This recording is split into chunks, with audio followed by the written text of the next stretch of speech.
চলো বন্ধুরা, ওই বোনের ফোন এসেছিল। ওই বোনকে বলছিলাম দোকান টোকান সব ডুবে গেছে, ওই সমস্ত। যাই হোক, আর কি করা যাবে, ভগবান বৃষ্টি দিয়েছে মানুষের উপরে, তো বলে আর কিছু করা যাবে না। মানুষ হলে নালে ঝগড়াঝাটি হতো। ওই ভগবানের বৃষ্টি দিয়েছে, ভগবান কি করা যাবে। আর বৃষ্টি হলে হয়ে গেছে। সেই আমফানে 2016 সালে হয়েছিল, আর এই হলো। আমফানেও এরকম হয়েছিল 2016-তে, একদম দোকান ঘর ডুবে ডুবে একাকার হয়েছে। তাও এই 3টে ইট দিয়ে উঁচু করেছে, তাও জল জমে গেছে। তো আসল কথা, গঙ্গার জল সামনেই তো আমাদের গঙ্গা, বড় গঙ্গার সাথে তো কালীঘাট গঙ্গা কানেক্ট করা না।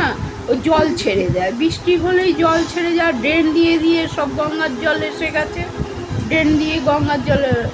সামনেই তো 14 ব্রিজ না, গঙ্গা আমাদের।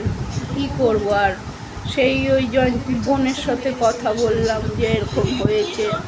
কম্পিউটার দুটো গেছে, তারপরে একটা মেশিন গেছে, দুটো পেটি, পেপারের পেটি, সাদা কাগজ থাকে যেটা জেরক্স হয়, সেই পেটি ভিজে গেছে পুরো।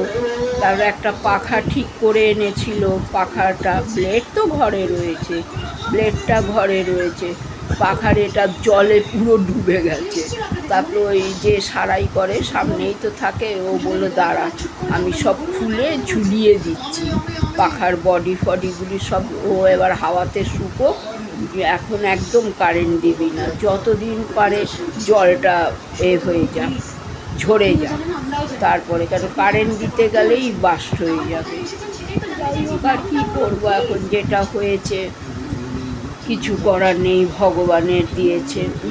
ওদেরও তো ঘরে জল ঢুকে গেছে, গুড়িয়াদের ঘরে জল ঢুকেছে, আরও পাশের দুটো, ওদের ঘর নিচু তো, আর আমাদের ঘরটা উঁচু, আমাদের রোয়ের ঘরটা উঁচু। আমাদের ঘরে জল ঢোকেনি, মোনাদের ঘরে জল ঢোকেনি, ওদের ঘরে জল ঢুকে গেছে, নিচু না, একদম জল ঢুকে গেছে ওদের ঘরে। কি করা যাবে আর বলো।